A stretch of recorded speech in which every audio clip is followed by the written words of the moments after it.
han buscado la forma de maquillar el impacto letal de la pandemia. Y los fotógrafos y periodistas que hemos trabajado hemos tenido que jugar un poco a hacer nuestro trabajo de manera, digamos, como ha dicho Emilio, robando imágenes o entrando en lugares porque nos han dejado una serie de personas intermedias, nunca las autoridades políticas. Se nos ha negado la entrada a contar lo que está pasando y lo que ha estado pasando, a contar la realidad.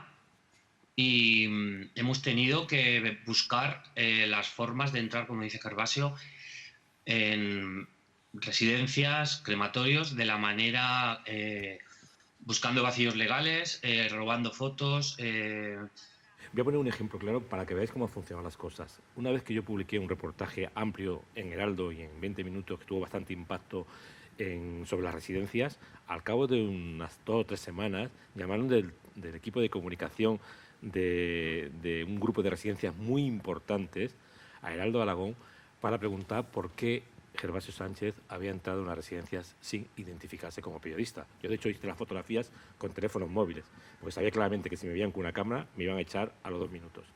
Entonces yo le dije al director de Heraldo que me llamen a mí y yo les voy a dar una contestación muy rápida. No voy a utilizar las palabras soeces que utilicé, pero voy a decirlo claramente. Si queréis, cuento cuántos muertos ha habido en cada una de vuestras residencias. En Barcelona, en Madrid y en Zaragoza. Y fui muy cuidadoso. De hecho, yo he hecho fotografías de personas que han fallecido horas después de haberlas fotografiado y no las he mostrado. También El Mundo publicó una fotografía de ataúdes que tuvo que robarse también a través de una persona que no era periodista, porque si lo hubiera hecho un fotógrafo, como ha dicho Emilio, por cierto, la persona el jefe de la prensa, entendió bien que una fotografía robada es mucho más peligrosa que una fotografía hecha por un profesional. Se publicó y fue un gran escándalo. Lo que ha ocurrido en esto simplemente para acá, lo que ha ocurrido es que las autoridades políticas de este país, centrales y de todas las autonomías, lo nieguen o lo afirmen, me da igual.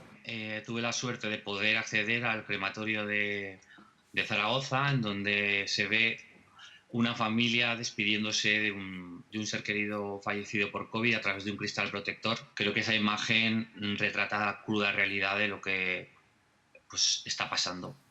Pero a través de los medios convencionales ha faltado arrojo. Salió esa foto de dentro y pequeñita, ¿no? Es un poco como decir, bueno, la publicamos, pero no se atrevió, no se atrevieron a usarla. Pero en cambio hoy sí se atreverían, ¿no?